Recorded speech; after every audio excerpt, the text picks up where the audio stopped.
अंधेरे में डूबने वाला बांग्लादेश, ना बिजली होगी ना चलेगी इकॉनमी। अडानी ने भेजा फाइनल अल्टीमेटम, 7,000 करोड़ दे दो जल्दी। बांग्लादेशी बैंकों के पास नहीं बचा डॉलर रिजर्व, सरकार हो गई लाचार। अगर अडानी ने रोकी सप्लाई तो बूंद बूंद पानी को भी तरसेंगे 7 करोड़ लोग। अडानी पावर की दरियादिली को कमजोरी समझने की भूल कर बैठे यूनिस। मोमबत्ती की रोशनी में होगा बांग्लादेश का चुनाव। हिंदुस्तान के पावर हाउस कहे जाने वाले अडानी ग्रुप ने पड़ोसी मुल्क बांग्लादेश को वो आईना दिखा दिया जिसे देखकर ढाका से लेकर दिल्ली तक हड़कंप मच गया है। ये खबर उन लोगों के लिए करारा तमाचा है जो भारत की उदारता को उसकी कमजोरी समझने की भूल कर बैठते हैं।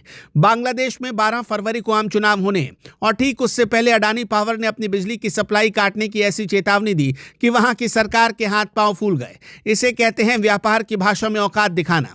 अगर वक्त रहते बकाया पैसा नहीं चुकाया गया तो यकीन मानिए चुनाव वाले दिन बांग्लादेश की जनता मोमबत्तियां जलाकर वोट डालने पर मजबूर हो जाएगी। आज के इस वीडियो में हम अडानी ग्रुप के उस कड़े पत्र का विश्लेषण करेंगे जिसने बांग्लादेशी हुकूमत की नींद उड़ा दी है। हम बताएंगे कि कैसे कर्जदार देश भारत के बड़े बिजनेसमैन के पैसे दबाकर बैठा है और अब जब बिजली गुल होने की बारी आई तो वहां हाहाकार बचा हुआ है।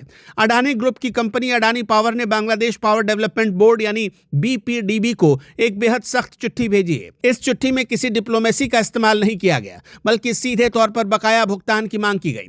आंकड़ों की बात करें तो बांग्लादेश पर अडानी पावर का बकाया अब तक लगभग $850 मिलियन के पार पहुंच चुका है।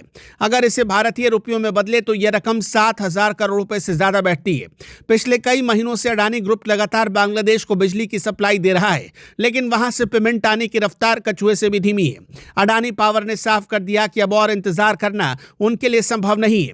कंपनी ने चेतावनी दी है कि यदि जल्द ही ठोस भुगतान नहीं किया गया तो झारखंड के गोड्डा में स्थित उनके पावर प्लांट से जाने वाली सप्लाई को पूरी तरह बंद कर दिया जाएगा। झारखंड के गोड्डा में अडानी पावर का एक बहुत बड़ा प्रोजेक्ट है जिसकी क्षमता 1600 मेगावाट है। इस प्लांट की सबसे खास बात यह है कि इसकी 100% बिजली सिर्फ और सिर्फ बांग्लादेश को निर्यात करने के लिए बनाई जाती है। बांग्लादेश अपनी कुल बिजली जरूरत का एक बड़ा हिस्सा भारत से आयात करता है और उसमें अडानी गोड्डा प्लांट की सबसे बड़ी भूमिका है। वर्तमान में यह प्लांट बांग्लादेश की कुल बिजली खपत का लगभग 10% हिस्सा अकेले कवर करता है। अब आप कल्पना कीजिए कि अगर किसी देश की 10% बिजली अचानक काट दी जाए तो वहां क्या हाल होगा। कारखाने बंद हो जाएंगे, अस्पताल अंधेरे में डूब जाएंगे और आम जनता के घरों में बिजली का नामो निशान नहीं बचेगा। अडानी ग्रुप ने इस प्रोजेक्ट में अरबों रुपए का निवेश किया और अब जब फल मिलने की बारी आई तो बांग्लादेश की अर्थव्यवस्था डगमगाने लगी। बांग्लादेश में 12 फरवरी को आम चुनाव होने वाले हैं और किसी भी देश की सरकार के लिए चुनाव से ठीक पहले बिजली का संकट पैदा होना किसी राजनीतिक आत्महत्या से कम नहीं है। बिजली जाने का मतलब विपक्ष को बैठे बिठाए एक बड़ा मुद्दा दे देना। बांग्लादेश की मौजूदा सरकार इस समय दोहरी मार झेल रही है। एक तरफ उनके पास विदेशी मुद्रा भंडार की भारी कमी है और दूसरी तरफ अडानी जैसा बड़ा सप्लायर अपना पैसा मांग रहा है। अगर 12 फरवरी से पहले बिजली कटती है तो इसका सीधा असर चुनाव परिणामों पर पड़ सकता है। यही कारण है कि अडानी ग्रुप ने इस समय को चुना ताकि बांग्लादेशी बोर्ड पर दबाव बनाया जा सके और अपने निवेश की सुरक्षा की जा सके।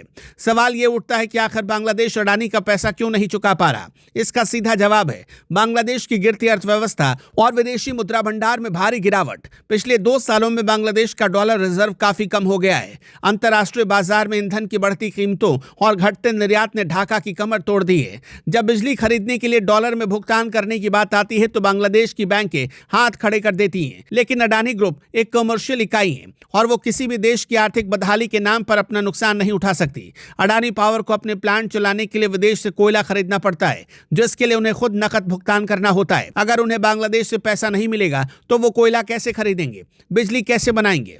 अगर अडानी पावर ने सप्लाई रोक दी तो बांग्लादेश में पावर ग्रिड फेल होने की नौबत आ सकती है। बांग्लादेश के उद्योग, खास तौर पर उनका गारमेंट सेक्टर जो उनकी अर्थव्यवस्था की रीढ़ है, वो पूरी तरह ठप हो जाएगा। लाखों मजदूरों की रोजी रोटी पर संकट आ जाएगा क्योंकि बिना बिजली की मशीनें नहीं चलेंगी। इसके अलावा इंटरनेट सेवाएं और बैंकिंग सेक्टर भी बुरी तरह प्रभावित होंगे। सबसे बड़ी बात यह है कि बांग्लादेश के पास इस समय कोई ऐसा दूसरा विकल्प नहीं है जो रातों रात 1600 मेगावाट की बिजली सप्लाई शुरू कर दे। भारत से जाने वाली बिजली उनके लिए सबसे सस्ती और सुलभ है। चीन या किसी और देश से मदद मांगना उनके लिए बहुत महंगा साबित होगा और उसमें वक्त भी लगेगा। इस पूरी घटना ने एक बात साफ कर दी है कि बिजनेस की दुनिया में रिश्ते बाद में आते हैं और हिसाब किताब पहले आता है। अडानी ग्रुप ने बांग्लादेश को बिजली देकर उस समय मदद की थी जब उन्हें इसकी सबसे ज्यादा जरूरत थी, लेकिन अब जब भुगतान की बारी आई तो बांग्लादेश अपनी जिम्मेदारियों से भाग रहा है। अडानी की यह चेतावनी भारत की उस बढ़ती ताकत का भी प्रतीक है जहां हमारे कॉर्पोरेट घराने अब पड़ोसी देशों की नीतियों को प्रभावित करने की क्षमता रखते हैं। ये बांग्लादेश के लिए लिए कड़ा सबक है कि बिजली का स्विच भारत के पास है और उसे चालू रखने के लिए समय पर बिल भरना जरूरी है। अगर 12 फरवरी को चुनाव के दिन बांग्लादेश में अंधेरा छाया रहा तो इसकी जिम्मेदारी पूरी तरह से वहां की सरकार की होगी। दर्शकों, अडानी ने क्या सही किया है? आप अपनी राय हमें कमेंट में जरूर बताइएगा।